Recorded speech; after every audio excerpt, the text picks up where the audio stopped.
Hello everybody and welcome to Jeff the Pharmacist. If you are new to my channel, please subscribe because that would be really super awesome.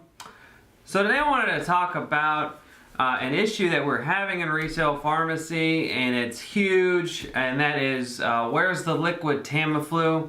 People calling up on the phone, do you have liquid Tamiflu? Do you have liquid Tamiflu? People coming in with prescriptions, we don't have the drug. So I wanted to talk about kind of what are your options if you're unable to find liquid Tamiflu.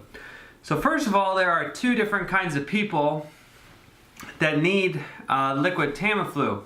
So those are people with the flu that are adults and can't swallow capsules. Those people actually have another option. So in the Tamiflu product insert, it says if the oral suspension is not available, Tamiflu capsules may be opened up and mixed with sweetened liquids such as sugar, sugar-free chocolate syrup or regular chocolate syrup, corn syrup, caramel topping, or light brown sugar dissolved in water. So for the other group of people, those are patients that are under the age of 13 that have kind of weight-based weird doses that do not correspond to the capsules. Those are the patients that are kind of having an issue right now, and unfortunately those are our youngest patients. So there is one thing that the pharmacist can do for you. The pharmacist is able, if they are able to, they can compound the Tamiflu suspension for you. Obviously this will take a lot longer, so just please keep that in mind. If you're sending a prescription to a pharmacy and they're telling you that they can compound it, keep in mind that it'll take a little while longer than it would for a normal prescription. And another thing to keep in mind is that insurance companies are not always going to cover compounded Tamiflu.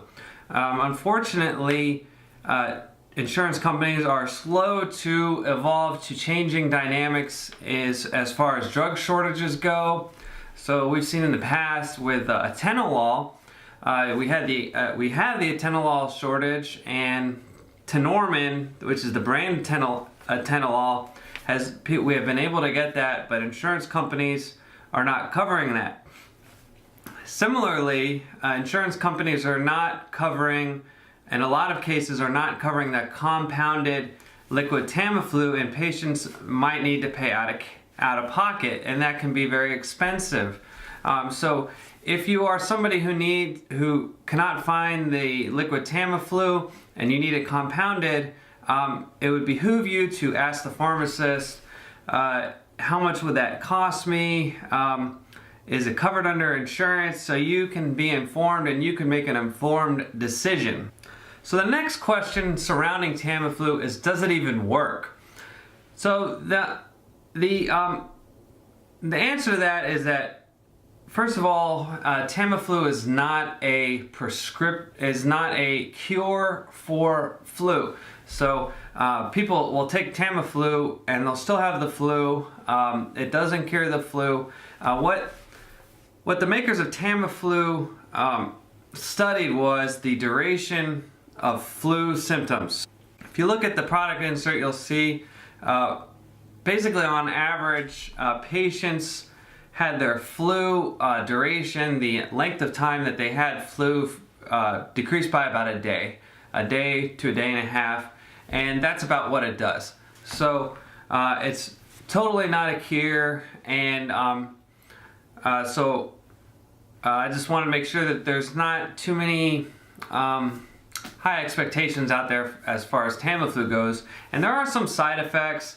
The most common side effects are nausea and vomiting. Of course, if you want to get into a detailed discussion about your own case, your own situation, you should talk to the pharmacist, talk to your pharmacist. But the biggest kind of most common side effects are nausea and vomiting. Patients that patients that are taking Tamiflu, when they did a side-by-side study, they had patients taking a placebo and patients taking Tamiflu. They found that the vomiting was 3 times worse with Tamiflu. It's almost 10% of patients taking Tamiflu will vomit, and that's a lot. Vomiting is, obviously very uncomfortable, and 10% of people vomiting is not good at all. Now, there's another thing that's kind of out there in the interwebs, and that is crazy thinking. Does Tamiflu cause crazy thinking? Or the more clinical term for it is neuropsychiatric events. So there have been case reports, so it's nothing that has been, the causality is not there. There have just been reports of people taking Tamiflu and having some odd side effects, and it's very rare, but it might not even be Tamiflu that's causing it. But there were some news articles, so I thought it was kind of interesting, so I wanted to show you. This one I printed out here. This says, Texas parents claim 6-year-old tried jumping out of window after taking Tamiflu. And, it almost makes the girl is fine, so it's okay to chuckle a little. It sounds kind of crazy, like one of these product killing stories. It just sounds very weird, but there are other cases like this. Over 10 years ago, there was controversy in Japan because there were some suicides and the patients, and that was reported in Routers. And this is an old article, 2007. It's entitled Tamiflu Side Effects Concerns Grow After Japan Deaths. So he said in Japan in 2005, 12 children committed suicide and 32 experienced abnormal behavior on the drug. So that was more prominent in Japan. There's less of that in the United States. So is there something going on there as far as what's occurring in Japan versus here? So that's just something y'all should be aware of, because it'll come up, and I want you to be kind of informed. And that is sort of kind of the gist of what is occurring with those claims that it causes neuropsychiatric events. So there's some articles, there's some case studies, but there's no kind of proof that these people were either died or experienced abnormal behavior because of Tamiflu.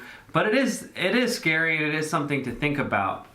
So just kind of sum it all up, Tamiflu is not a cure for the flu, and as I said before, if you are prescribed or someone you love is prescribed the oral Tamiflu, know that there is an issue out there and that you might encounter some problems getting the drug, and kind of know your options as far as whether it can be compounded, or if you're an adult, there is that option to sprinkle the medication in that solution, that sugary solution that I talked about.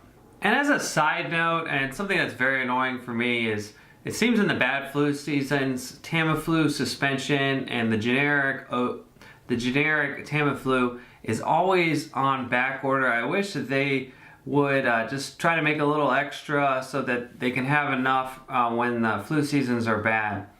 So I want to thank you guys for watching Jeff the Pharmacist. Please like and please subscribe, because it would help me out a lot. Now, if you have your own Tamiflu story, please leave it in the comments. So I want to thank you guys for watching. It means a great deal. Thanks a lot.